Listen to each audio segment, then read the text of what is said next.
And I like what he has to say about this. So hopefully this video will work, because according to the New Testament, something quite extraordinary, unprecedented, unheard of, and unimagined happened that first Easter day. It wasn't just that the disciples felt that maybe life was going to go on and it might be all right, perhaps.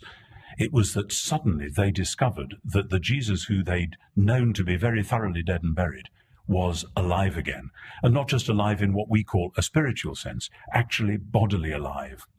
And quite quickly, because being first century Jews, they were used to this framework of thought, they began to put two and two together and say that the God they believed in, who was the creator of the whole world, had begun the work of new creation. The resurrection narratives aren't about, oh, well, that's all right, you go to heaven after you die. In fact, that's precisely not what they're about, because they're about God remaking the whole world, starting with Jesus. Often people preach sermons on Easter Day saying, in effect, oh, well, Jesus is alive again, so he's gone to heaven, and one day we'll go and be with him. That's what Matthew, Mark, Luke, and John are not saying. What they're saying is, Jesus is alive again, therefore new creation has begun, and therefore we have